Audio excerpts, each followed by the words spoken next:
concert a lieu dans quelques jours, le 13 mai, jour où le pape ira lui-même à Fatima et va aussi canoniser deux des enfants, deux des voyants, Jacinthe et François. Et alors vous avez trouvé sur vos chaises des petits tracts qui vont vous permettre de suivre éventuellement, si vous le souhaitez, le week-end prochain, ce déplacement du pape à Fatima en direct. C'est KTO qui propose une retransmission et donc qui nous a proposé, grâce au service des pèlerinages, donc cette retransmission. Donc Monseigneur Habert, bienvenue, merci d'être là. Père Bozo aussi, donc vous êtes chez vous ici. Merci Monseigneur Boulanger aussi d'être présent ce soir. C'est vrai que cette soirée, nous l'avions prévue il y a un an avec le Père Bozo. Et puis, entre-temps, Monseigneur Habert, il va vous dire un petit peu quelles ont été ses responsabilités liées justement au sanctuaire Mario. Et il a fait un voyage à Fatima il y a quelque temps. Et donc, du coup, ça devient une conférence à deux voix. Donc, nous avons beaucoup de chance. Cette conférence est enregistrée également via YouTube, via la chaîne qu'on utilise habituellement. Et donc, vous pourrez aussi la revoir sur le site du diocèse de Bayeux et bien sûr du diocèse de Sées. Donc je vais vous laisser la parole. C'est vous qui allez nous dire. Donc d'abord, le Père Bozo va nous parler du statut théologique des apparitions mariales, comment on doit les comprendre. Et puis ensuite, Monseigneur Habert va nous parler plus précisément des apparitions à Fatima. Merci Pascaline. Donc il me revient de commencer, un peu intimidé sous l'œil de mon évêque et de Monseigneur Boulanger, mais très heureux de participer avec vous, Monseigneur, à cette conférence. Comme nous sommes dans un centre d'études théologiques, on a pensé bien d'honorer d'abord une dimension directement théologique avant que Monseigneur Habert donc, ne vous parle directement des apparitions de Fatima et de leur retentissement. Donc je vais, dans les 20 premières minutes, vous faire un petit exposé en 5 points, en 4 points, et avec une conclusion normande. Voilà. Donc le premier point, c'est le point numéro 1, c'est la définition d'une apparition. Deuxièmement, le contenu. Troisièmement, le statut canonique. Quatrièmement, le statut théologique, qui est le point le plus important. Et puis ma conclusion normande. Alors d'abord une question de définition. Évidemment, tout dépend comme on dit, de la manière d'où l'on parle pour parler des apparitions. Disons un psychiatre athée verra dans les apparitions un mécanisme hallucinatoire, c'est-à-dire une perception sans objet. Il considérera les voyants comme des visionnaires et éventuellement classera les apparitions parmi les maladies psychiatriques. Un croyant, et on peut dire un théologien, part de la possibilité qu'a Dieu de se révéler dans l'histoire à travers un ensemble de signes ordinaires ou extraordinaires, ce qui fait par exemple dire aux pères Rahner et Vorgrimler dans leur dictionnaire de théologie catholique. Alors, je ne sais pas si ça apparaît ou qui s'occupe de fait que ça puisse apparaître à l'écran, mon petit... Apparition aussi. Voilà, vous allez avoir une apparition derrière vous. Bon, enfin, peu importe, j'ai simplement écrit, parce que ça aide à suivre le texte de la citation que je vous donne maintenant, extraite du petit dictionnaire de théologie catholique de Rahner et Vorgrimler. Ils définissent ainsi les apparitions, des expériences psychiques, c'est parfait, dans lesquelles des objets ou des personnes non perceptibles aux facultés oculaires ou auditives, et bien qu'elles soient inaccessibles, avec un S, à l'expérience humaine normale, entrent surnaturellement dans la sphère des sens. Ça va, vous suivez? C'est pratique avec le texte.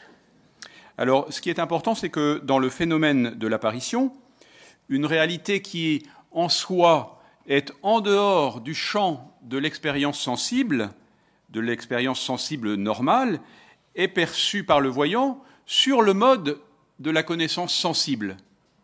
Cet aspect-là est très important. C'est-à-dire que de la part du voyant, le sentiment de la présence est essentiel. Il est convaincu de n'être pas seulement en présence d'une image ou d'une reproduction, mais d'être en contact immédiat avec l'objet ou avec la personne qui se manifeste. Vous savez, Bernadette à Lourdes dit « En levant la main, j'aurais pu la toucher ». Et Catherine Labouré dit avoir vu la Vierge en chair et en os. Donc, voilà, c'est important. Vous savez, Sainte Thérèse d'Avila, dans son château intérieur, dit que les constructions de l'imagination sont des choses mortes. Et les apparitions, en revanche, sont l'expérience de la présence d'une personne vivante. Voilà sur la définition. Je pense que celle de Rahner est tout à fait précise et explicite. Alors maintenant, deuxième point, c'est le contenu des apparitions. Alors dans les apparitions, je vais sélectionner ce qui évidemment ne couvre pas le champ de toutes les apparitions, mais qui concerne davantage l'objet de la conférence de ce soir. Je vais sélectionner les apparitions mariales, qu'on peut aussi appeler, si on veut être savant et faire savant, des mariophanies. Et c'est un phénomène dont il est important de noter qu'il n'est absolument pas récent, puisque dès les premiers temps de l'Église, nous avons des récits d'apparitions. Je pense, alors ça c'est chez Laurentin que je me suis documenté, qui est le grand spécialiste, le père Laurentin dit que le plus ancien récit d'apparition est rapporté par saint Grégoire de Nice, à propos de Grégoire le thaumaturge, donc vous voyez dans la deuxième moitié du IIIe siècle. Donc récit d'une apparition à saint Grégoire le thaumaturge, rapporté par saint Grégoire de Nice. En ce qui concerne donc le contenu des apparitions mariales, des mariophanies, Marie se présente de manière variée, mais en général, c'est intéressant de le noter, toujours de manière qu'on pourrait dire inculturée. Elle parle à Marie, elle parle à Bernadette en dialecte béarnais à Lourdes, toujours adaptée aux voyants, et son apparition est toujours en harmonie avec le message. Et en même temps, toujours sous un mode mystérieux, inexprimable en partie par les paroles et par les représentations. Vous connaissez tous aussi les difficultés qu'avait Bernadette à accepter la statue de Notre-Dame qu'on avait sculptée, qui répondait à sa description, et elle les trouvait évidemment complètement insuffisantes. Et puis, dans les apparitions mariales, Marie est toujours assez jeune. On peut situer entre 16 et 30 ans. Et enfin, dans le contenu du message, parce qu'évidemment, comme dans la Bible, l'apparition est toujours destinée à la parole, au message, ce message revêt en général trois aspects qu'on pourrait qualifier de prophétique, d'apocalyptique et de sapientiel. Donc un message toujours à dimension prophétique, c'est-à-dire une invitation à la conversion, une invitation au changement de vie. Un aspect apocalyptique, donc un appel à une certaine urgence de se préparer à un futur difficile. Éventuellement, il en sera question ce soir de secrets à révéler à un moment donné. Et puis une dimension sapientielle, avec un ton plus familier, assez proche des écrits de sagesse dans l'Ancien Testament. Vous voyez, c'est typiquement le cas de Pontmain, quand, avec ce message très très simple, la Vierge Marie dit « Mais priez, mes enfants, mon fils se laisse toucher en peu de temps, Dieu vous exaucera ». Voilà, message de sagesse. Donc voilà, la définition, le contenu habituel des mariophanies. Maintenant, plus le cœur de notre sujet, le statut canonique de ces apparitions, plus généralement, pas seulement les apparitions mariales. Parce que vous savez qu'il y a des apparitions du Christ, il y a des apparitions des saints, il y a des apparitions du cœur de Jésus. Voilà. Alors, il est d'abord important de noter que le Code de droit canonique de 1983, pas plus que le Code de 1917, ne contient de législation concernant les miracles ou les apparitions. Et donc, c'est finalement la pratique des évêques, la pratique du Saint-Siège, qui a conduit à des normes. On peut dire que celles-ci sont basées sur une extrême prudence. Pour preuve, le fait que seuls 11 cas d'apparition ont été reconnus au XXe siècle sur environ 273 cas recensés d'apparitions présumées, dit le Laurentin, dans les années 90. Voilà. Alors, donc la pratique de l'Église a donné lieu en 1978 à un document qui s'appelle « Les normes procédurales pour le discernement des apparitions et des révélations présumées ». Vous trouvez ce texte très facilement sur Internet, ce que cela intéresse. Donc c'est une congrégation de la doctrine de la foi le 25 février 1978. Et ce texte, alors je le résume parce qu'il fait 5 pages, donne un petit peu des normes. Et précisément, il s'agit de normes procédurales pour le discernement des apparitions. Alors je les ai résumées de cette manière-là. Voilà. Il faut d'abord, pour reconnaître une apparition, une information suffisante, donc une enquête, etc., sur les faits. Voilà. Ensuite, il y a évidemment un examen du contenu et il faut vérifier l'orthodoxie du message, c'est-à-dire sa conformité à la révélation chrétienne, à la doctrine catholique.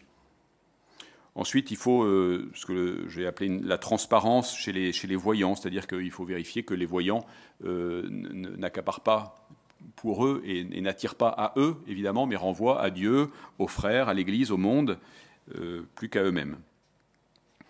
En général, il y a des signes, vous voyez, comme pour une canonisation, il faut un miracle. Eh bien, pour reconnaître l'authenticité d'une apparition, il y a aussi des signes, miracles, guérisons, conversions, phénomènes cosmiques.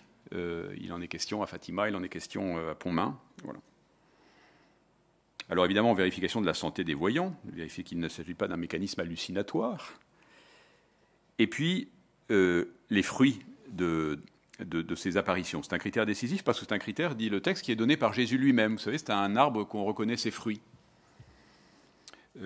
Monseigneur Boulanger dirait qu'un pommier ne donne pas de... Ah non, ça c'est pour la jeunesse. Mais bon, disons qu'un bon pommier donne des bonnes pommes normalement.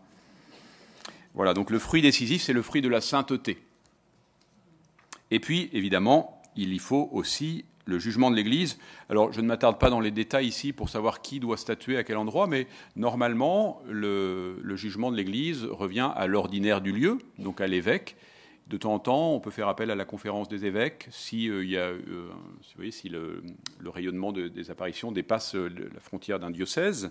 Et puis, on peut faire aussi appel au siège apostolique, soit à la demande de l'ordinaire lui-même, soit à la demande d'un groupe qualifié de fidèles. Donc vous voyez, un groupe de fidèles qui trouverait une espèce de fermeture, ce qu'à Dieu ne plaise, de leur ordinaire à la question d'une manifestation surnaturelle, est fondé à s'adresser au Saint-Siège, qui mènera l'enquête avec prudence, évidemment, non sans passer par l'ordinaire. Voilà. En tout cas, ce qui est important aussi, c'est de noter, c'est que le Saint-Père n'intervient jamais directement. C'est la Congrégation pour la doctrine de la foi. Vous voyez, c'est encore une manifestation de la prudence de l'Église. Voilà pour le statut canonique. Alors ensuite, le statut théologique. Alors c'est le point le plus important de mon exposé. Le statut théologique, évidemment, il importe de considérer la valeur des apparitions, quelles qu'elles soient, mariales ce soir, par rapport à l'apparition, on pourrait dire avec un grand A, l'apparition fondamentale, qui est bien la révélation plénière de Dieu en Jésus-Christ. Dans le Nouveau Testament, ce terme d'apparaître, apparition, phaino en grec, vous voyez, qui a donné épiphanie, mariophanie, ce terme d'apparition est utilisé pour indiquer la manifestation du mystère du Christ, et en particulier du mystère du Christ ressuscité. Il apparaît à Marie-Madeleine.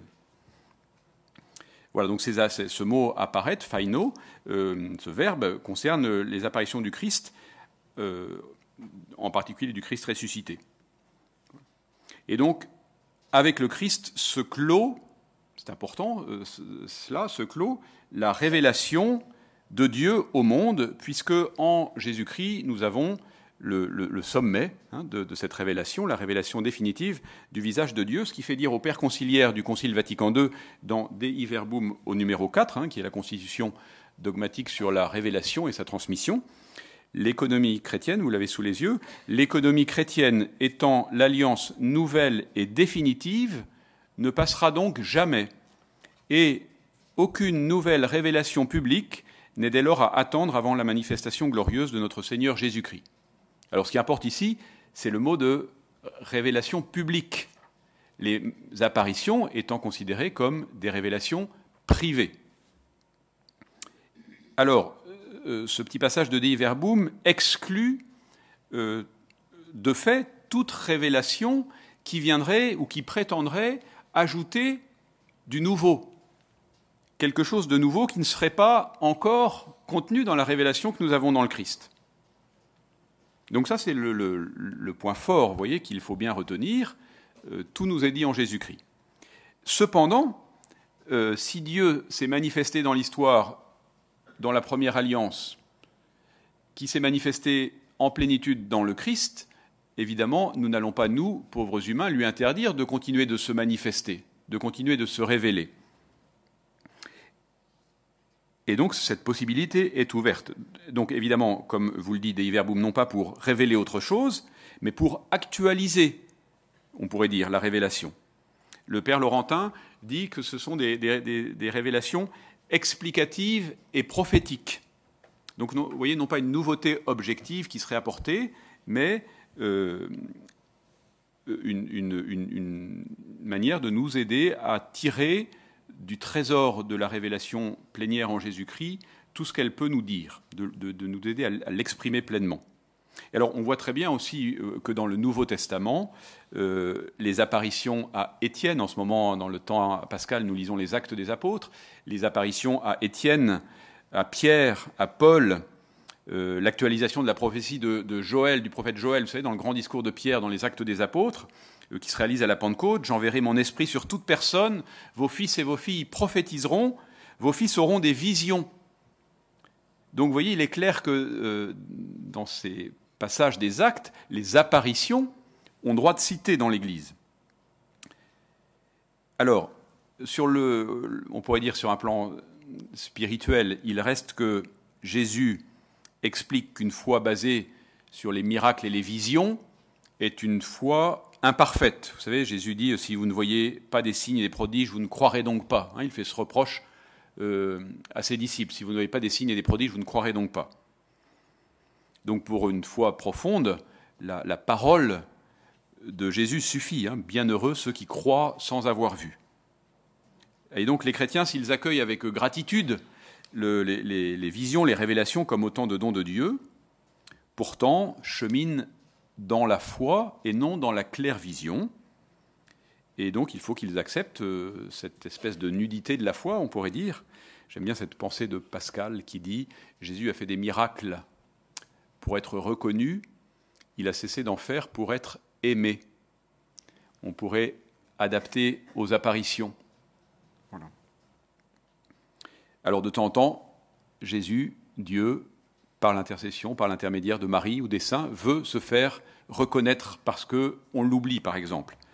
Voilà. Mais l'important est bien l'illumination intérieure de l'esprit et la compréhension du Christ dans l'amour. Celui qui m'aime, mon Père l'aimera, moi aussi je l'aimerai, et je me manifesterai à lui.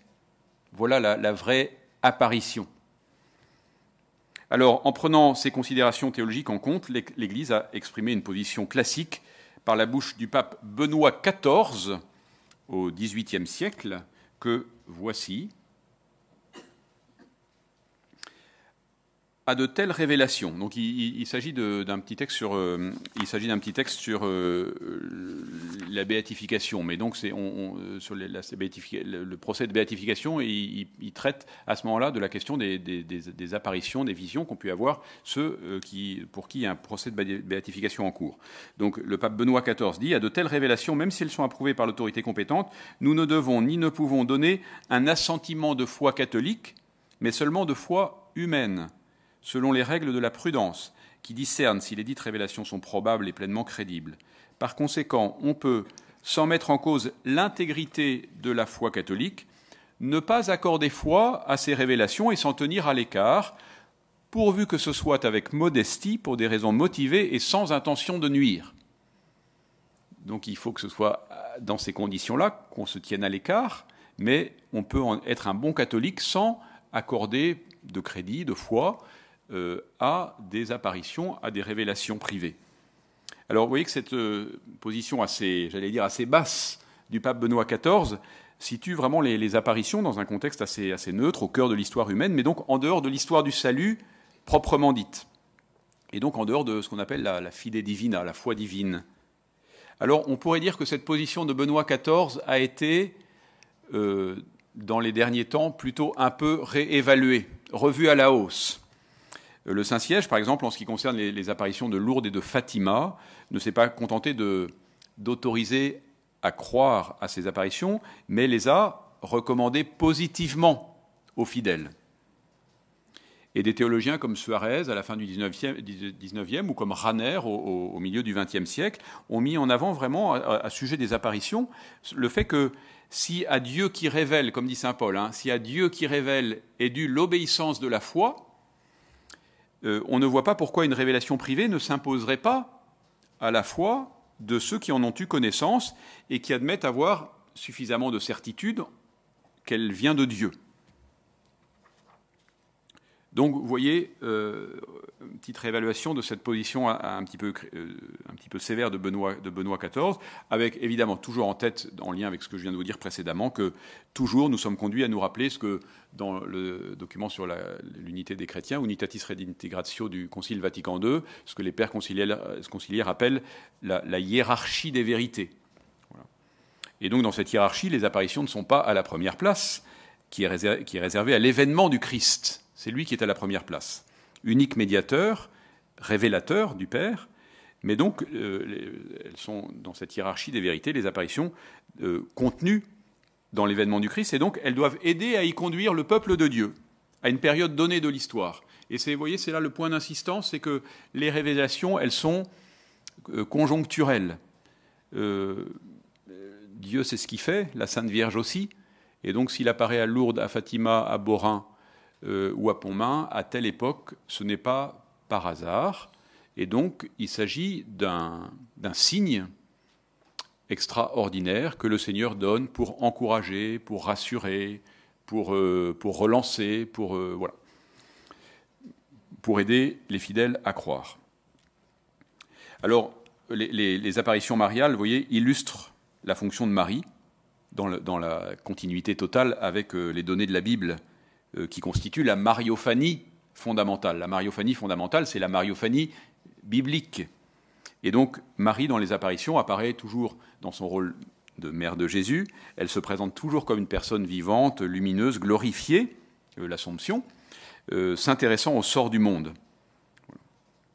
Et donc, Marie n'apparaît pas pour proclamer un autre évangile, mais elle fait revivre toujours les attitudes, l'atmosphère de l'unique évangile.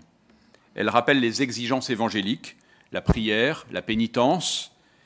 Ces apparitions font revivre aussi l'Évangile en ce qu'elles sont accompagnées de prodiges, de conversions, de guérisons, comme dans la vie de Jésus. Et puis elle en appelle aussi à l'attention aux pauvres, elle conduit au sacrement. Je veux qu'on construise ici une chapelle à Lourdes. Et donc vraiment les expériences de sanctuaires comme Lourdes ou comme Fatima confirment fortement cette perspective. Et puis les mariophanies ont aussi un aspect prophétique. Elles sont des appels pressants de Marie pour qu'à travers elles, la volonté de Dieu se communique au monde. Elles appellent à la conversion, elles font sortir de l'inertie, elles font sortir de la torpeur. Il faut de temps en temps, comme saint Paul sur le chemin de Damas, dont nous venons de lire le récit dans les lectures de la messe, saint Paul dans le chemin de Damas, il faut de temps en temps être un peu secoué pour être réveillé. Et au fond, le premier message des mariophanies, c'est Marie elle-même. Vous voyez, c'est probablement pour cela que c'est souvent elle, le plus souvent elle, qui apparaît. Parce qu'elle est le prototype de l'Église. Elle nous fait découvrir ce que nous sommes et à quoi nous sommes appelés. Et puis aussi, Marie est parfaitement humble. Et donc, elle ne craint pas d'attirer à elle. Elle sait qu'elle conduit à son Fils. Puis, dernier point, enfin, qui explique les nombreuses apparitions de Marie, c'est que l'Église nous enseigne que Marie a été glorifiée dans son corps et dans son âme. Et on peut dire que cette glorification, cette assomption de la Vierge Marie, d'une certaine manière, la libère de toute spatio-temporalité. Elle n'est pas présente au monde d'une manière circonscrite, mais d'une manière vaste et mystérieuse, comme le Jésus ressuscité, tout d'un coup, se tient là. Il était là au milieu d'eux. Voilà, ma conclusion normande, pour finir, ce serait ni crédulité, ni indifférence. Alors d'abord, ni crédulité. Les apparitions ont en général un vif succès populaire. Elles s'accompagnent d'un certain risque de crédulité de la part de personnes qui peuvent manquer d'esprit critique, de discernement, et finalement courir d'apparition en apparition, attirés par la dimension surnaturelle, merveilleuse, de ces apparitions. Le cardinal Ottaviani, préfet autoritaire du Saint-Office, dans un texte de 1951, dénonçait ceux qui accouraient en masse au lieu d'apparition sans hésiter à désobéir à l'Église. La question se pose quelquefois. Il citait Dante. Vous avez le Nouveau et l'Ancien Testament et le pasteur de l'Église qui vous guide, que cela suffise à votre salut. C'est Dante dans la Divine Comédie, dans le chant du paradis. Et puis, on pourrait citer Saint Jean de la Croix pour bien situer les choses. Saint Jean de la Croix, vous savez, dans son célèbre texte de la montée du Mont Carmel, qui dit « Celui qui voudrait interroger Dieu ou qui demanderait soit une vision, soit une révélation, non seulement commettrait une absurdité, mais ferait injure à Dieu parce qu'il cesserait de fixer les yeux sur le Christ et voudrait quelque chose d'autre et de nouveau. Dieu pourrait lui répondre « Puisque je t'ai dit toute chose dans ma parole qui est mon Fils, il ne me reste plus rien à te répondre, ni à te révéler. Fixe les yeux sur lui seul, car j'ai tout renfermé en lui j'ai tout dit et tout révélé. » Alors, remarquez que ce que dit Saint Jean de la Croix, ce qu'il met en garde, c'est ceux qui demanderaient. Les voyants de Fatima, ils n'ont jamais demandé à ce que la Vierge leur apparaisse. D'accord ? Donc, ceux qui demanderaient une vision ou une révélation commettraient une absurdité et feraient injure à Dieu. Donc, n'en demandez pas. Si ça vous arrive, eh bien, vous improviserez. Vous irez voir votre évêque. Donc, vous voyez, c'est une tentation un peu récurrente du sentiment religieux, d'un risque de dégénérescence, jusqu'à se concentrer sur une apparition particulière pour s'en contenter au détriment de tout le reste et des exigences de l'ensemble de la révélation biblique qui culmine en Jésus-Christ. Et donc on sombre dans ce cas dans une spiritualité unilatérale séparée de l'ensemble du mystère chrétien. Donc ça, c'est pas de crédulité et aussi pas d'indifférence aux apparitions. Vous voyez, à l'inverse, les fidèles, peut-être d'une certaine culture un peu rationaliste, font preuve d'une forme de rejet spontané vis-à-vis des miracles, des apparitions. Pour un homme du XXIe siècle, formé à la raison scientifique, ce type de phénomène représente plutôt un obstacle. Et du coup, on peut faire son siège de toute forme possible d'apparition en déclarant que ça n'est pas possible, ce qui n'est pas une attitude de foi juste. Et donc, parce que dans ce cas, on rejette implicitement pour Dieu la capacité qu'il a d'intervenir dans l'histoire. Et si on le refuse pour une apparition à un moment donné, on risque de le refuser aussi pour le Christ et considérer que le Christ, c'est simplement une belle idée ou une belle théorie. Voilà, Dieu s'est révélé dans l'histoire. Il est intervenu dans l'histoire. Et donc aussi, on peut ne pas tenir compte suffisamment de l'importance, parce que c'est très, très, très important, on le sait dans les apparitions, du sensus fidelium, du sens des fidèles. C'est eux souvent qui poussent, c'est eux qui vont un peu aiguillonner les évêques pour leur dire « si, c'est vrai, monseigneur ». Voilà. Donc l'histoire des apparitions montre vraiment cela, l'importance de ce sensus fidelium, sans lequel, écrit le père Laurentin, beaucoup d'apparitions seraient mort-nées et l'Église y aurait perdu beaucoup. Voilà, donc il ne faut pas perdre, et c'est pour ça que nous nous mettons à l'écoute ce soir de l'apparition de la Vierge Marie à Fatima. Je laisse la parole à mon évêque.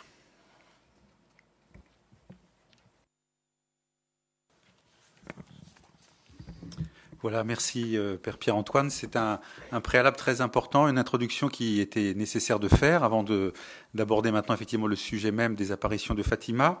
Voilà, donc je vais prendre du temps maintenant pour vous parler de ces apparitions et puis de dégager aussi quelques enseignements qu'on peut retirer pour nous aujourd'hui. Voilà, la date évidemment n'a pas été choisie par hasard. Donc samedi prochain, c'est le 100e anniversaire de la première apparition. Le pape François ira à Fatima, donc il canonisera 2 des voyants, Jacinthe et François. Et voilà, ce sera sans doute, j'attends avec impatience, j'aurais bien aimé qu'on fasse la conférence le 14, parce que j'aurais pu citer le pape François. Mais voilà, il va sûrement donner des choses importantes pendant ce temps qu'il va passer à Fatima. Pascaline, lorsque vous m'avez invité il y a quelques mois à venir parler, j'ai accepté volontiers. Alors, je suis pas, quelqu'un tout à l'heure me disait, on est content parce qu'il y a enfin un spécialiste de Fatima qui va nous parler. Je suis pas du tout un spécialiste de Fatima. Il se trouve que je suis dans la conférence d'évêques de France. Enfin, j'étais l'évêque qui accompagnait les sanctuaires, donc l'association des recteurs de sanctuaires, dans lequel il y a les sanctuaires mariales. Alors, il paraît qu'on dit pas les sanctuaires mariaux, mais les sanctuaires mariales. Ne me demandez pas pourquoi, mais en tout cas, je me suis fait souvent faire reprendre donc des sanctuaires mariales dont évidemment tous ceux de France, et puis il y a aussi celui de Fatima, et puis je suis en même temps l'évêque accompagnateur de l'AOM, l'Association des œuvres mariales. Et chaque année, on a un congrès qu'on fait dans un lieu de sanctuaire, et cette année, donc, on est allé à Fatima au mois de janvier dernier, et donc ça m'a donné l'occasion, bien sûr, de travailler, et puis de pouvoir un peu en parler, parce que de fait, ils ont pendant plusieurs années préparé ce 100e anniversaire. C'est le pape Benoît XVI qui leur avait demandé vraiment de préparer ce temps comme un temps qui serait important pour non seulement pour le sanctuaire, mais aussi pour toute l'Église. Alors, ce sont des apparitions dont on a beaucoup parlé, avec la fameuse question des secrets, notamment le 3e secret. Donc, bien sûr, je vais y revenir. Ce qu'a dit le Père Pierre-Antoine est très important, entre crédulité et indifférence. Pour certains, les apparitions de Fatima seraient une espèce de chose absolument incontournable et à travers laquelle finalement tout nous serait dit et qui des fois s'en réfère d'une façon qui est un petit peu excessive, en tout cas qui n'est pas très ajustée. Et puis d'autres n'en parlent jamais, jamais, jamais. Donc voilà, entre les deux, il y a sûrement une place à trouver, entre cette crédulité qui ferait qu'on le mettrait, ces apparitions, au centre de tout. Le Père Pierre-Antoine a bien insisté aussi sur l'aspect très daté et historique d'une apparition. Voilà, elles ont eu lieu au XXe siècle. Et la révélation du dernier secret a été faite en l'an 2000. Mais en même temps, l'autre dérive n'est pas moindre, qui serait d'une indifférence totale, de regarder ça de très haut et de finalement ne prêter aucune attention. Donc tout ce qu'a dit Pierre-Antoine au début doit vraiment être un point de repère tout au long de la soirée. Alors pour commencer mon intervention, donc je vais d'abord dans une première partie rapide, mais je pense que c'est quand même incontournable, parler des apparitions. Et puis, dans une seconde partie, reprendre un certain nombre de thématiques. J'en ai choisi 4, en fait. Si on veut présenter les choses de manière très synthétique, pour ceux peut-être qui ne connaissent pas beaucoup, on peut dire que Marie est apparue à 3 enfants à 6 reprises, chaque 13 du mois, la première fois étant le 13 mai 1917 et la dernière fois le 13 octobre 1917, donc mai, juin, juillet, août, septembre, octobre. 6 apparitions. Que je vais détailler maintenant, sans oublier de dire qu'avant ces 6 apparitions, il y a eu en 1916, l'année qui précédait, à 3 reprises, l'apparition d'un ange à ces 3 mêmes enfants. Alors, ces enfants, on les connaît, donc les 3 prénoms, c'est Lucie, Francisco et Jacinthe. Francisco et Jacinthe ont été béatifiés par Jean-Paul II en l'an 2000 et ils seront canonisés par le pape François donc samedi prochain. Lors des apparitions, ils avaient entre 7 et 10 ans. Lucie était la plus grande et Jacinthe la plus petite. Ce sont des enfants du village de Fatima, donc un village qui est au centre du Portugal, environ à 100 km au nord de Lisbonne et à 30 km de l'océan Atlantique. C'est un village dans le monde très rural de cette époque, avec des gens très simples, très croyants, et des apparitions, bien sûr, qui se déroulent dans le cadre de la Première Guerre mondiale. Alors avant de parler des 6 apparitions, je voudrais dire un mot quand même sur l'apparition des anges. En fait, de l'ange, tout a commencé par cette triple apparition en 1916. Un ange qui va se présenter en disant « Ne craignez pas, je suis l'ange de la paix ». Une parole importante dans le contexte historique, et aussi ce mot de paix va revenir souvent. Et toutes les apparitions de Fatima tournent autour de la question de la paix. Alors bien sûr, l'apparition de l'ange n'est pas le centre du message, mais il est à considérer comme un événement, un triple événement qui va introduire à l'ensemble. C'est le ciel qui annonçait qu'un signe allait être donné à la fois au monde et à l'Église, et c'est bien l'étymologie même du mot ange, celui qui est envoyé et qui annonce. Alors cette triple apparition de l'ange, très rapidement, la première au printemps 1916, on peut dire qu'ici l'ange enseigne les enfants à la prière, enfin il les invite à la prière, thème qui va revenir évidemment dans toutes les apparitions. Voilà le ciel très clair en ce jour de printemps 1916. Tout à coup, un coup de vent secoue les arbres et les 3 enfants lèvent les yeux et aperçoivent, disent-ils, une lumière blanche comme la neige, une lumière transparente, brillante comme un cristal, traversée par les rayons du soleil et d'une grande beauté qui a la forme d'un jeune homme. Alors évidemment, on peut imaginer la stupeur des enfants. Ils arrivent auprès de ce jeune homme qui leur dit « Ne craignez pas, je suis l'ange de la paix, priez avec moi ». Et les enfants se mettent à prier avec cet ange. Lucie dira « L'atmosphère surnaturelle qui nous enveloppait était si intense que pendant un long moment, nous nous rendions à peine compte de notre existence. » Ils sont en une espèce d'extase, on peut dire. La présence de Dieu se faisait sentir d'une manière si intense et si intime que nous n'osions même plus parler entre nous. Première apparition de l'ange, deuxième apparition à l'été 1916. L'ange va aborder un thème qui sera bien abondamment repris par la Vierge Marie. Il enseigne autour des sacrifices. Alors, il les rappelle un petit peu à la première apparition. Que faites-vous ? Priez, priez beaucoup. Les cœurs de Jésus et de Marie ont sur vous des desseins de miséricorde. Alors, le mot miséricorde, je pense, est très important à entendre ici. Offrez sans cesse au Très-Haut des prières et des sacrifices. De tout ce que vous pourrez offrir à Dieu, un sacrifice en acte de réparation pour les péchés par lesquels il est offensé. De cette manière, vous attirerez la paix sur votre patrie. Je suis son ange gardien, l'ange du Portugal. Voilà, et enfin une troisième apparition à l'automne 1916. L'ange enseigne ici d'une façon particulière l'union à Jésus dans le sacrement de l'Eucharistie. Alors c'est une apparition assez étonnante.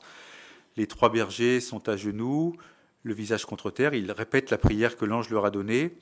Et soudain, ils aperçoivent cet ange, toujours le même, qui tient dans sa main gauche un calice, au-dessus duquel il y a une hostie qui est suspendue, et quelques gouttes de sang tombent de cette hostie dans le calice. Laissant le calice et l'hostie suspendus en l'air, l'ange vient près des enfants, se prosterne jusqu'à terre et répète à 3 fois cette prière. Donc prière que l'ange enseigne aussi aux enfants. Très sainte Trinité, Père, Fils et Saint-Esprit, je vous adore profondément. Je vous offre les très précieux corps et sang, âme et divinité de Jésus-Christ, présents dans tous les tabernacles, en réparation des outrages, sacrilèges et indifférences par lesquels il est lui-même offensé. Et donc ensuite, l'ange va donner l'hostie à Lucie et le sang du calice à Jacinthe et François. On peut dire que c'est comme une communion sous les deux espèces. Et pour ce qui concerne François et Jacinthe, en fait, ils font leur première communion. Et semble-t-il, le curé ne sera pas très content parce qu'il ne les a pas préparés. Mais voilà, les curés ont bien raison de préparer sérieusement les enfants à la communion. Mais voilà, ils vont communier pour la première fois sans avoir eu la préparation.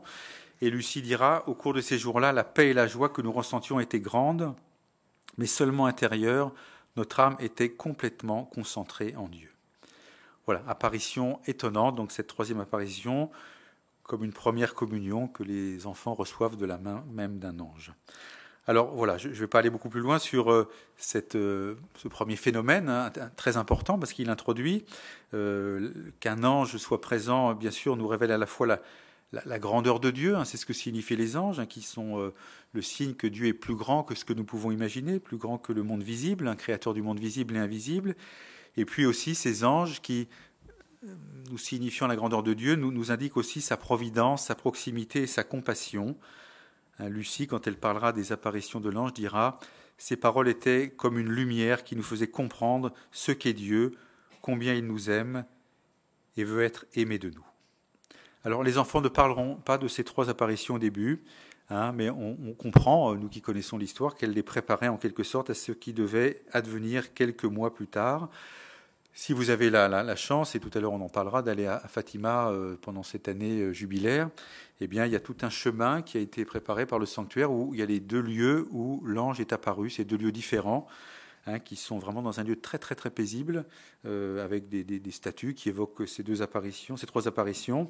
C'est pas très loin de l'habitation des voyants. Si vous voulez, si vous allez de chez les voyants au lieu de l'apparition mariale, vous passez par le lieu où l'ange est apparu. Voilà, je m'arrête maintenant sur les 6 apparitions de Marie, donc qui, elles, auront toutes lieu au même endroit, la Cova da Iria, qui à l'époque est un lieu totalement sauvage, et tout va se dérouler un peu comme à Lourdes, c'est-à-dire dans un contexte de vie quotidienne, dans la nature, alors que Bernadette était allée chercher du bois avec ses sœurs à la grotte de Massabielle. Ici, les enfants gardent leurs animaux comme ils le font chaque jour, et Marie va apparaître dans ce cadre très naturel et très champêtre. Alors, seuls sur les 3 enfants verront les 3, Jacinthe, François et Lucie, et seules les filles entendront.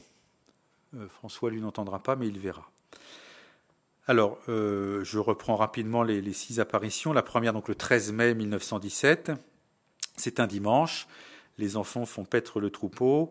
Ils voient un éclair dans le ciel, ils craignent un orage, et dans un deuxième éclair, ils aperçoivent cette dame toute blanche, Marie, qui se tient devant eux, et qui dit quelques paroles. Alors, je ne vais pas tout citer, parce que Marie parle quand même assez abondamment dans ces 6 apparitions, donc ce serait trop long, mais je vais en dégager quelques passages seulement. « N'ayez pas peur », alors voilà une parole qui nous renvoie aux paroles de Jésus, après sa résurrection. « Je ne vous ferai pas de mal, je suis du ciel.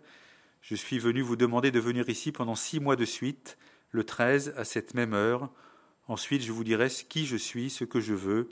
Après, je reviendrai encore ici une 7e fois. » Alors, ça nous rappelle un petit peu des accents des apparitions de Lourdes, où Marie demande à Bernadette de lui faire la grâce de revenir dans ce lieu. Et également, Marie explique aux enfants, vous aurez beaucoup à souffrir, mais la grâce de Dieu sera votre réconfort. On se souvient également de Marie qui dit à Bernadette, je ne vous promets pas de vous rendre heureuse dans ce monde, mais dans l'autre. Et puis, il y a cette invitation qui reviendra pratiquement tout le temps à la prière, réciter le chapelet tous les jours, afin d'obtenir la paix pour le monde et la fin de la guerre. Voilà, première apparition au mois de mai. Le premier réflexe des enfants, ils se le disent entre eux, c'est de s'engager au silence, de ne rien dire. Ils ne vont pas tenir beaucoup cette promesse, puisque le soir même, pratiquement, Jacinthe dira à sa mère, « Aujourd'hui, j'ai vu la Madone à la Cova da Ida. Oh, quelle belle dame !» Et alors, c'est pour ces enfants, et ça c'est important de le noter, parce qu'ils ont été béatifiés, ils vont être canonisés. C'est le début pour eux de lourdes épreuves. Lucie, notamment, va être très, très mal accueillie par sa famille, notamment sa mère, qui va la traiter de menteuse. Il y aura des conflits forts intrafamiliales. En revanche, les parents de Francesco et de Jacinthe vont davantage faire confiance à leur enfant. Mais d'une façon générale, comme pour Bernadette, ce fait qu'ils vont rapporter va les marginaliser et va leur faire vivre de lourdes épreuves, notamment autour de la 4e apparition sur laquelle je reviendrai. Voilà, 2e apparition, donc le mois suivant, le 13 juin 1917. Il y a une 50aine de personnes qui sont avec les 3 enfants, qui voient de nouveau Notre-Dame et qui leur redit « Je veux que vous veniez ici le 13 du mois prochain, que vous disiez le chapelet tous les jours et que vous appreniez à lire. Ensuite, je vous dirai ce que je veux. » Et elle dit encore à Lucie, Jacinthe et François, je les emmènerai bientôt, mais toi tu resteras ici pendant un certain temps. Jésus veut se servir de toi afin de me faire connaître et aimer. Et elle parle déjà de la dévotion à son cœur immaculé. 3e apparition, le 13 juillet 1917, évidemment. Dans un premier temps, Lucie est un peu découragée par sa maman et décide de ne pas y aller finalement. Et puis, c'est François et Jacinthe qui la tannent un peu, qui la convainquent de venir quand même. Elle change d'avis. Et donc, les enfants iront tous les 3. Et là, il y a 4000 pèlerins déjà qui sont là. Et Marie, alors il y a des répétitions, mais bon, c'est sans doute aussi pédagogique. Je veux que vous veniez ici le 13 du mois qui vient, que vous continuiez à réciter le chapelet tous les jours en l'honneur de Notre-Dame du Rosaire pour obtenir la paix du monde et la fin de la guerre, parce qu'elle seule pourra vous secourir. Et alors là, il y a une promesse qui va être importante, bien sûr. En octobre, je dirai qui je suis, ce que je veux, et je ferai un miracle pour que tous pourront voir pour croire. Et dans cette 3e apparition intervient un thème qui va être aussi, qui va traverser toutes les apparitions de Fatima. C'est le thème de l'enfer. Ils ont une vision de l'enfer assez terrible pour des enfants, mais même quand on n'est pas un enfant et qu'on lit les descriptions, c'est assez impressionnant. Et donc la dame leur dit, vous avez vu l'enfer, où vont les âmes des pauvres pécheurs, pour les sauver. Dieu veut établir dans le monde la dévotion à mon cœur immaculé.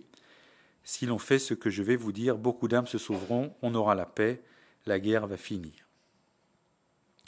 Et dans cette 3e apparition, Marie dira également, si on écoute mes demandes, la Russie se convertira et on aura la paix. Voilà, et donc c'est aussi l'amorce du 3e secret, mais je vais y revenir après, donc je ne détaille pas. 4e apparition, le 13 août 1917.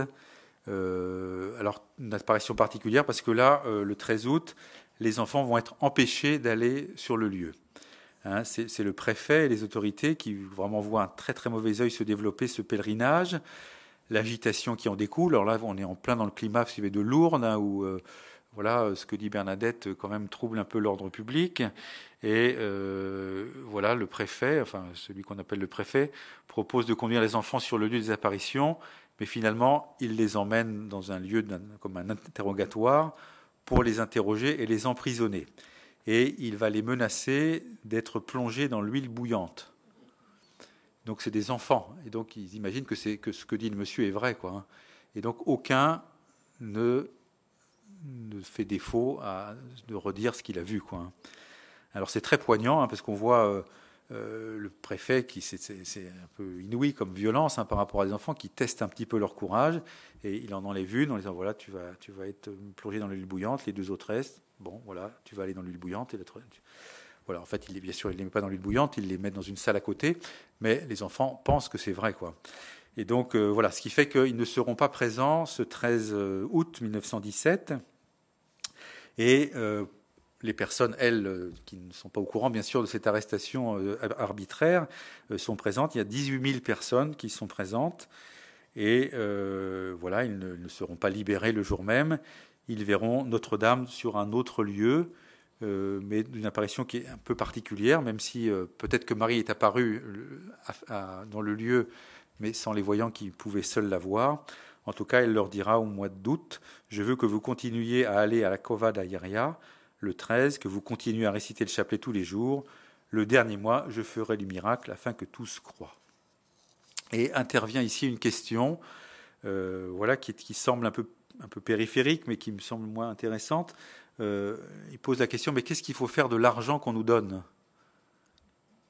Et Marie répond, que l'on fasse 2 brancards de procession, tu porteras l'un avec Jacinthe et 2 autres petites filles habillées en blanc, l'autre que François le porte avec 3 autres garçons, comme lui, vêtus d'une aube blanche.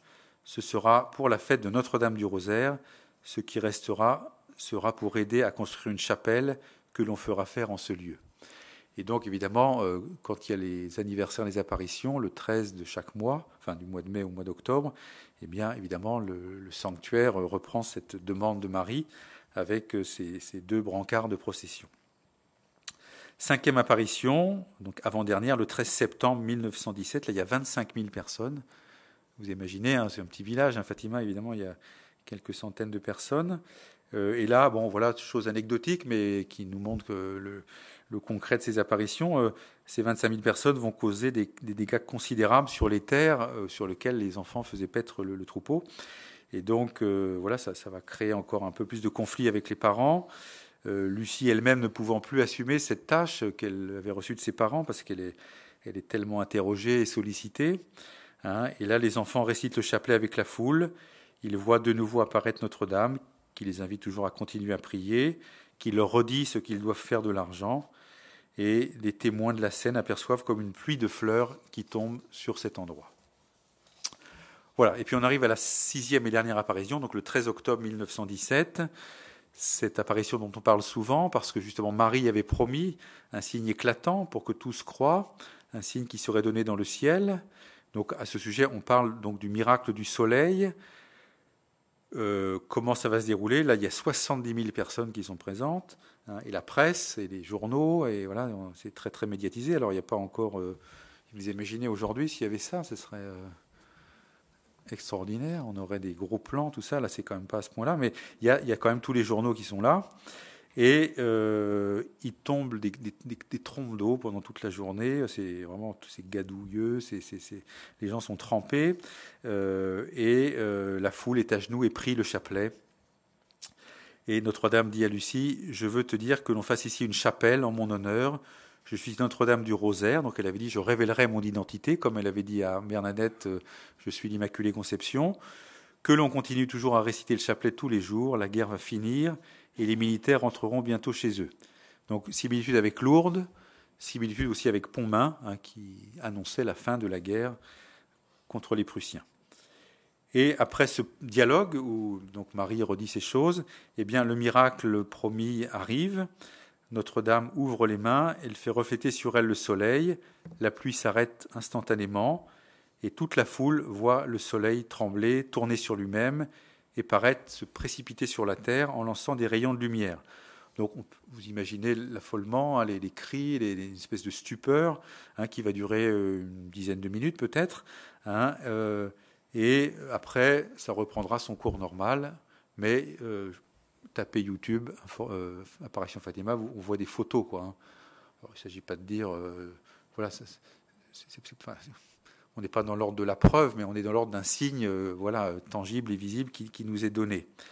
Et pendant ce temps, les enfants, eux, voient la Sainte Famille, Notre-Dame des Douleurs et Notre-Dame du Mont-Carmel. Alors la conséquence très concrète, c'est que toutes les personnes trempées par la pluie pendant plusieurs heures vont être totalement séchées en 10 minutes. Voilà, ce qui n'est pas très important, mais voilà, ce qui est peut-être quand même réconfortant. Et c'est la fin des phénomènes qui, voilà, dont toute la presse va parler, pas simplement au Portugal. Alors sur le plan de l'histoire, si vous voulez, voilà, les événements s'arrêtent ici. Après ces 6 apparitions, il n'y en aura pas d'autres. Les 2 petits, Francesco et Jacinthe, vont mourir très rapidement, hein, dans des attitudes assez héroïques, d'offrande de leur vie, et puis pour Jacinthe dans une très grande solitude, hein, c'est assez poignant. Il y a un beau livre là qui a été écrit sur eux, François et Jacinthe de Fatima, 2 petites étoiles de lumière dans la nuit du monde. Aux éditions d'Emmanuel, c'est très beau, hein, c'est très beau. Lucie, elle continuera sa vie, elle mourra même assez âgée. Elle sera d'abord religieuse dans la communauté des Sœurs de Sainte-Dorothée, et en 1946, elle entrera au Carmel de Coimbra. Elle aura la grâce de rencontrer à la fois le pape Paul VI et le pape Jean-Paul II, et elle est morte en février 2005. Voilà, donc j'arrête ici, je viens entrer dans ma deuxième partie. Des apparitions qui sont vraiment en grande consonance avec Lourdes, avec Pontmain, avec La Salette. Donc voilà, on est vraiment dans ce contexte, dans cette atmosphère des apparitions du XIXe siècle dont nous avons eu la grâce d'être donc sur notre pays, quoi. La Salette, c'est avant le XIXe siècle.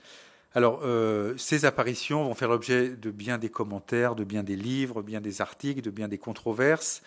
2 films récemment ont été tournés. Et il y a notamment aussi toute une littérature autour de la question des secrets. Alors, je ne vais pas reprendre évidemment tout cela, parce que d'abord, je n'en ai pas la compétence et pas le temps, mais j'ai pensé que, pour synthétiser un peu mon propos, je pourrais résumer cela en 4 thématiques. La première autour de la question de la prière, la deuxième autour de la communion des saints, la troisième autour de la question de l'enfer, et la quatrième autour de la question des secrets. Voilà, quand j'aurais dit ça, j'aurais pas tout dit, mais je pense que j'aurais quand même éclairé un petit peu toutes ces apparitions, puis il y aura le temps des questions. Hein. Peut-être avant de reprendre ces 4 thèmes, dire quelles que soient nos analyses, hein, quelle que soit notre façon de nous situer les uns et les autres ce soir, hein, on doit vraiment tenir que c'est un signe qui est donné à la fois au monde et à l'Église, un signe de la providence divine, et comme l'évoquait tout à l'heure le Père Pierre-Antoine, qu'il faut interpréter dans la tradition de l'Église et aussi en cohérence avec la révélation chrétienne. Vous voyez, Dei Verbum, le texte sur la parole de Dieu dans Vatican II, dira de même qu'on ne peut pas extraire, si vous voulez, 2-3 versets de la Bible pour en faire son prêt-à-porter ou son prêt-à-penser ou son prêt-à-prier. De même pour les apparitions, voilà, on ne peut pas les isoler du reste. Mais ce qui est vrai pour les apparitions est vrai, voilà, tout se tient, tout n'est pas au même plan, mais tout se tient et tout doit être compris dans une grande cohérence. Alors la première chose, c'est la prière, parce que de fait, ces apparitions se déroulent dans un grand climat de prière. Et pour aborder cette question, j'ai voulu partir, moi, de la liturgie, hein, c'est-à-dire du texte de l'Évangile qui est proposé pour la messe du propre de Notre-Dame de Fatima. Donc si vous allez au sanctuaire cette année, vous direz la messe du sanctuaire de Notre-Dame de Fatima. Et l'Évangile qui est lu, c'est l'Évangile de la messe du jour de Noël, c'est-à-dire la messe de l'aurore, où les bergers se rendent à la crèche. Et c'est très instructif parce que dans cet évangile, on nous parle d'abord des bergers. Et que font les bergers après avoir vu l'enfant de Bethléem ? L'évangile nous dit, ils racontent ce qui leur a été annoncé à son sujet. Ceux qui entendent s'en étonnent.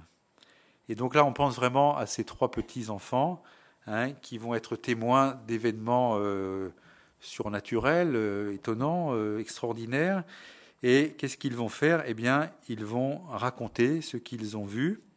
ils vont raconter la grâce d'avoir rencontré la Vierge Marie. Et le récit va aussi provoquer étonnement, enthousiasme, colère. Hein, les réactions seront, on l'a vu, diversifiées. Et puis cet évangile, qui est encore une fois l'évangile de l'aurore du jour de Noël, eh bien, il concerne bien sûr la Vierge Marie. Et qu'est-ce qui est dit de Marie dans cet évangile ? Marie, cependant, retenait tous ces événements et les méditait dans son cœur. Vous voyez, Marie, qui est bien sûr la plus informée, la plus proche du mystère de la Nativité, retient les événements dans son cœur, elle prie, elle intériorise, elle pressent que la naissance de cet enfant est le commencement d'une révélation qui la dépasse totalement. Et donc, le climat de prière qui vraiment préside à toutes les apparitions de Fatima, eh bien, je trouve, est donné déjà dans l'évangile de ce jour, enfin de cette fête, et fait vraiment partie du climat du sanctuaire. Ah oui, le recteur de Fatima, hein, qui est un prêtre bien sûr portugais, et je le voyais parler avec le recteur de Lourdes, disant à Fatima, il y a un climat de prière qui est très fort. À Lourdes aussi, mais à Fatima, c'est peut-être encore plus une ambiance de silence et de prière. Et c'est Marie qui est la priante, hein, celle qui retient tous ces événements, eh bien, qui invite à la prière. Et il y aura sans cesse de la part de Marie cette invitation, vous l'avez vu, hein, pratiquement à chaque apparition, notamment à la prière du chapelet. Et encore une fois, le climat sera vraiment le climat de la prière, la prière des enfants, mais aussi la prière de la foule. Hein. On pense à toutes ces intentions très nombreuses qui sont confiées aux enfants. Des fois, il y a un dialogue, mais alors lui, qu'est-ce qui va devenir ? Et lui, qu'est-ce que... Vous voyez, alors, vous lirez hein, tous ces dialogues. Hein. Et la prière fidèle aussi des enfants pendant 6 mois, enfin, bien sûr après toute leur vie, mais qui est un véritable combat spirituel qu'ils vont mener.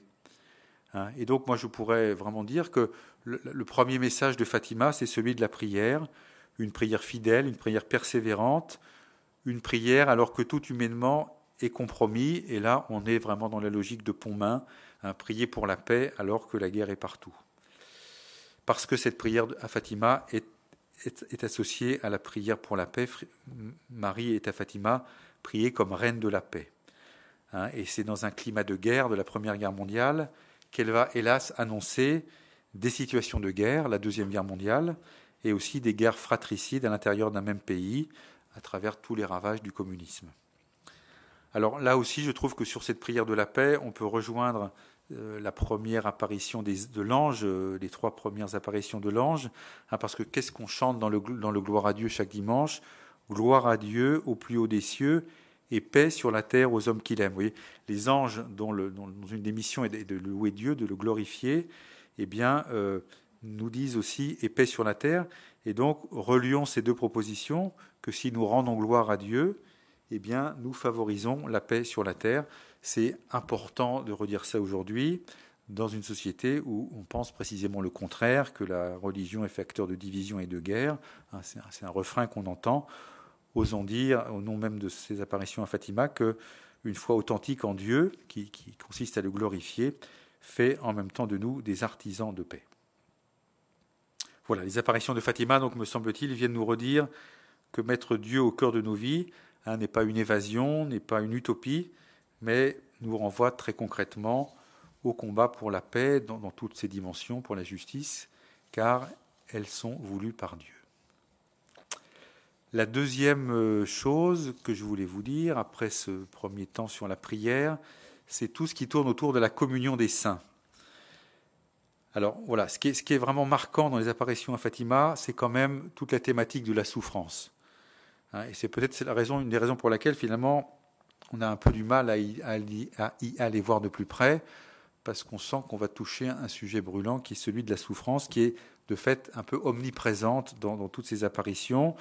C'est la souffrance vécue par les voyants eux-mêmes pendant le temps des apparitions. Et puis voilà, la vie de Jacinthe et de Francesco sera vraiment brève, et ils seront emportés par des maladies foudroyantes. Donc vraiment, il y a du tragique dans cette histoire de Fatima. C'est la souffrance évoquée par Marie dans les apparitions, à travers cette vision de l'enfer. C'est une souffrance très grande qui est décrite. Et puis, c'est la souffrance aussi de la société portugaise de ce début du XXe siècle. Souffrance du monde de ce temps, la Première Guerre mondiale, la précarité des conditions de vie. Ouais, c'est des gens qui ont une vie très rude.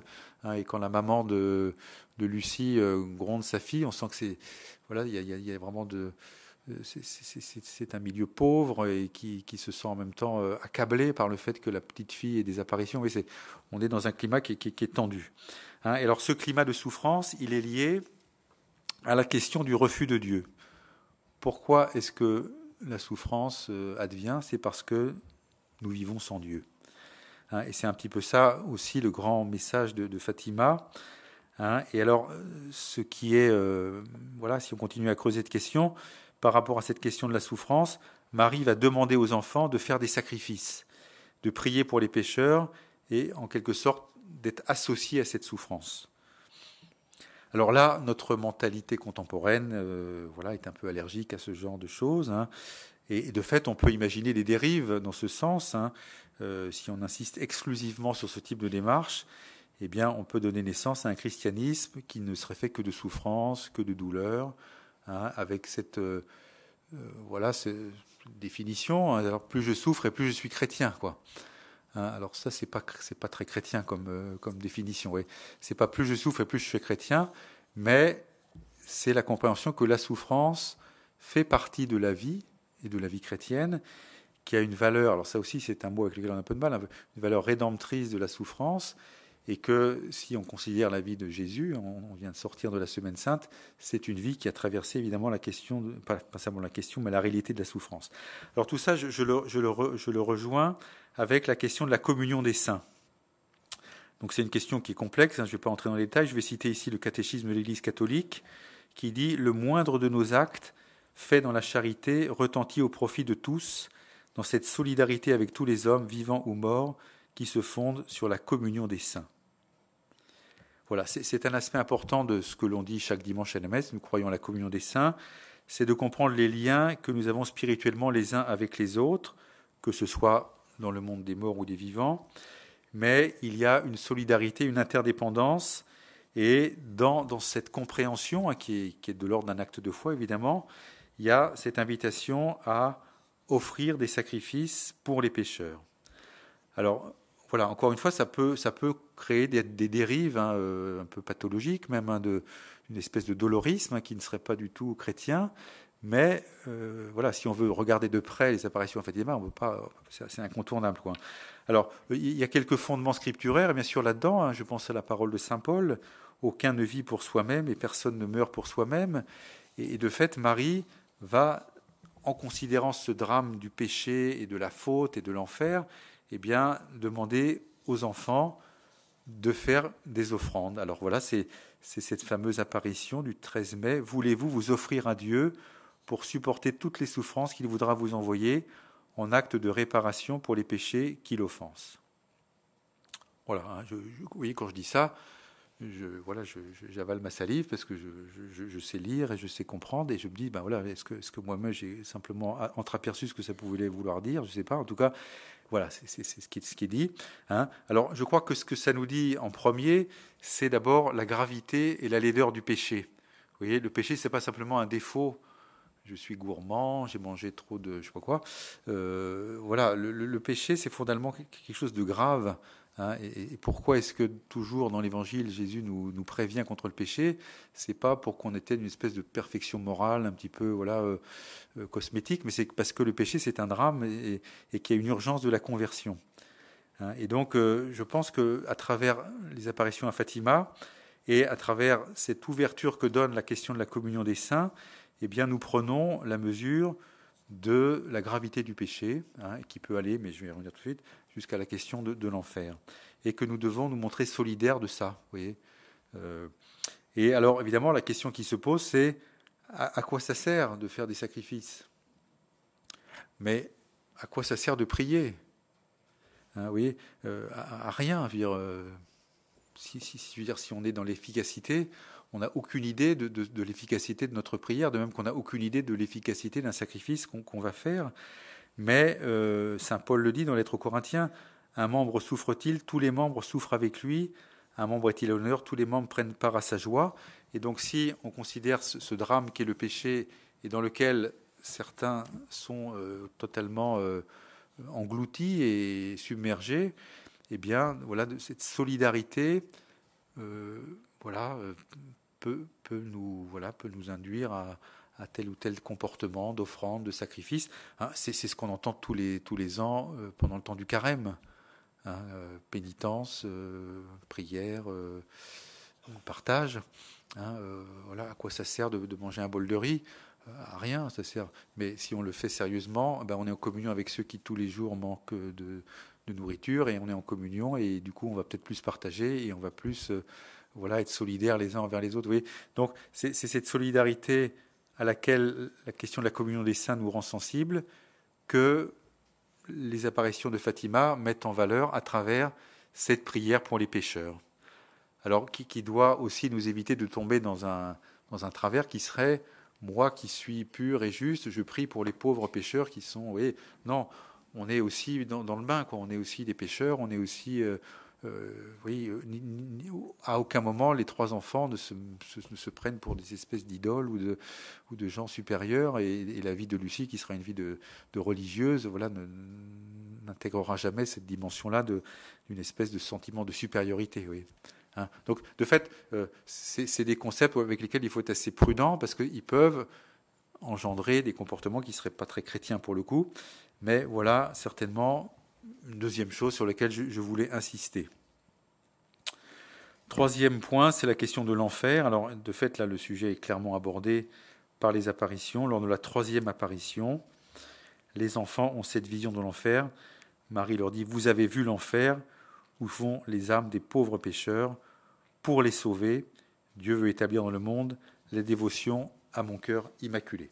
C'est vrai que la description de l'enfer est assez épouvantable. Hein. Nous vîmes comme un océan de feu. Plongés dans ce feu, nous voyons les démons et les âmes des damnés. Celles-ci étaient comme des braises transparentes, noires ou bronzées, ayant forme humaine. Elles flottaient dans cet incendie, soulevées par des flammes qui sortaient d'elles-mêmes avec nuages de fumée. Bon, voilà. Je ne continue pas. Le cardinal Ratzinger, qui avait écrit en l'an 2000 un texte autour des apparitions, parle de cette vision intérieure. Il dit: ce n'est pas une fantaisie, mais c'est une manière véritable et précise d'opérer une vérification, comme nous l'avons dit. Mais cette vision comporte aussi des limites, dit le cardinal Ratzinger. Déjà dans les visions extérieures, il existe aussi un facteur subjectif. Nous ne voyons pas l'objet pur, mais celui-ci nous parvient à travers le filtre de nos sens.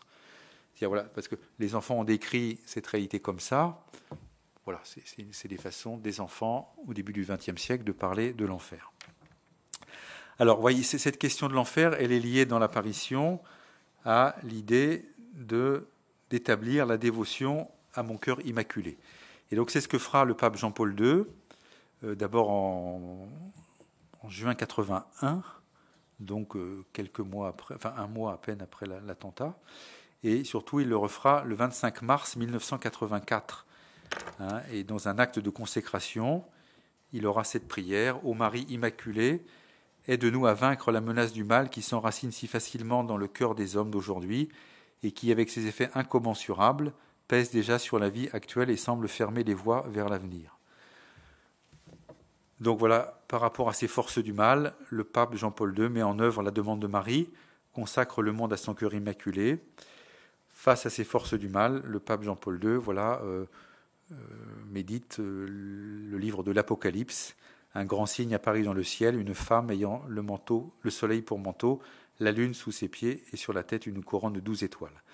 Alors, je trouve là aussi c'est important de s'arrêter un peu là-dessus.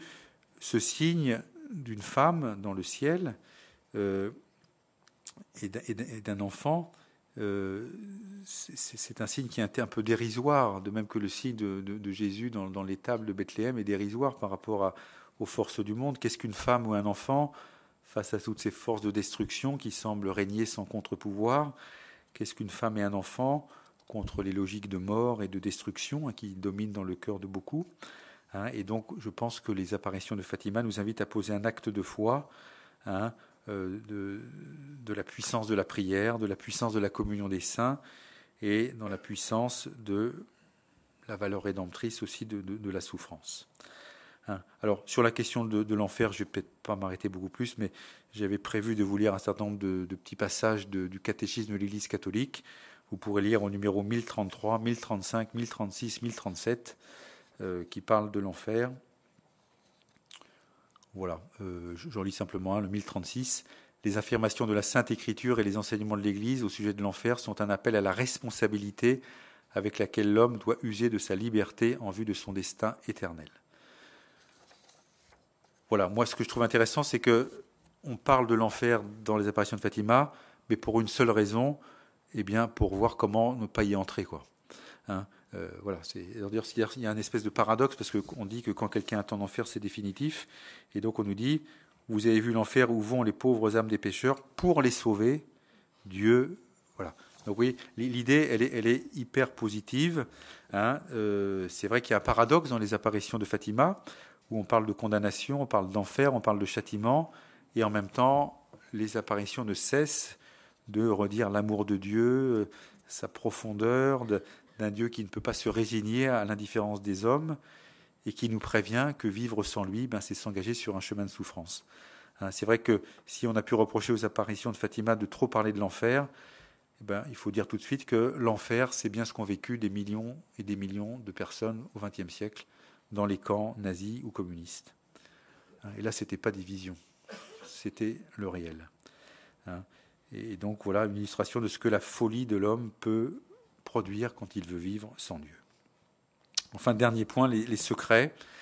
Alors, ils ont fait couler beaucoup d'encre et de salive. Donc, il y a ce document du Vatican, publié en l'an 2000. Les deux premiers secrets, ils sont connus. Ils ont été donnés dès 1941 par Lucie elle-même. Le premier, donc, si l'on fait ce que... Ils sont conditionnels, c'est intéressant. Si l'on fait ce que je vais vous dire, beaucoup d'âmes seront sauvées, on aura la paix. Mais si on ne cesse d'enfoncer Dieu, sous le règne de Pie XI, commencera une autre guerre pire encore. Bon, voilà. Et puis sur la troisième apparition également, si on écoute mes demandes, la Russie se convertira et on aura la paix. Sinon, elle répandra ses erreurs à travers le monde, provoquant des guerres, des persécutions contre l'Église.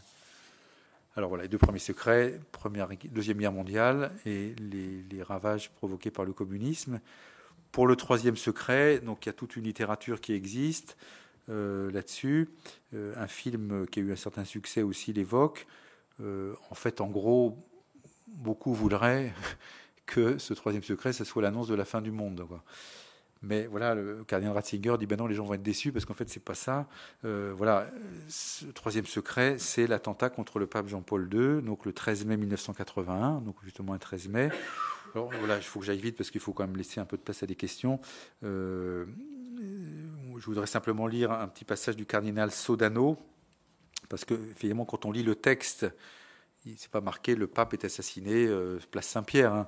C'est marqué le Saint-Père traversera une grande ville, à moitié en ruine, à moitié tremblant, affligé de souffrance et de peine. Il priait avec les âmes des cadavres qu'il trouvait sur son chemin. Parvenu au sommet de la montagne, prosterné à genoux au pied de la grande croix, il fut tué par un groupe de soldats qui tirèrent plusieurs coups de feu avec une arme et des flèches. Et alors, qu'est-ce que dit le cardinal Sodano ? Il dit que ce texte constitue une vision prophétique comparable à celle de l'Écriture sainte qui ne décrive pas de manière photographique les détails de l'événement. Vous voyez, de même dans la Bible ou dans l'Apocalypse, a fortiori, vous n'avez pas une description, vous avez un certain nombre d'éléments qui vous aident à réfléchir et à discerner.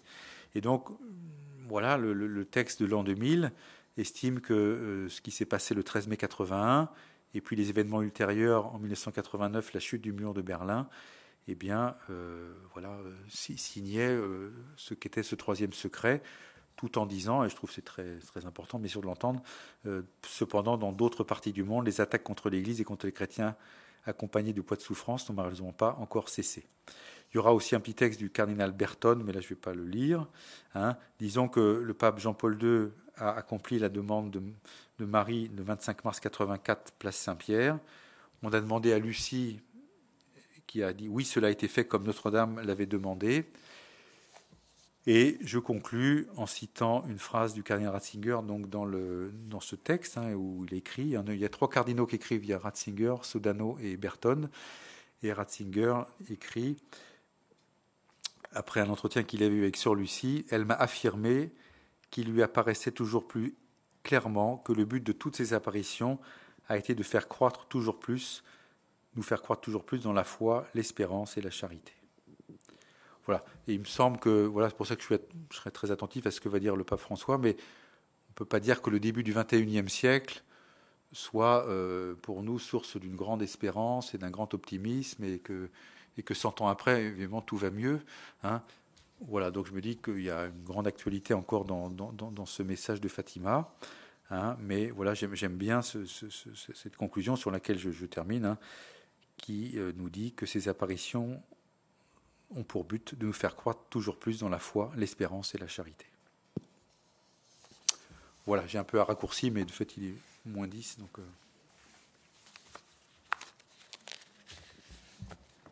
Merci, Monseigneur. Alors, je vais faire le monsieur loyal maintenant et voir s'il y a des questions sur tout ce qu'a dit Monseigneur Habert, ou éventuellement sur des points de mon petit exposé. Voilà, la parole est dans la salle grâce à un micro que notre charmante hôtesse va faire circuler.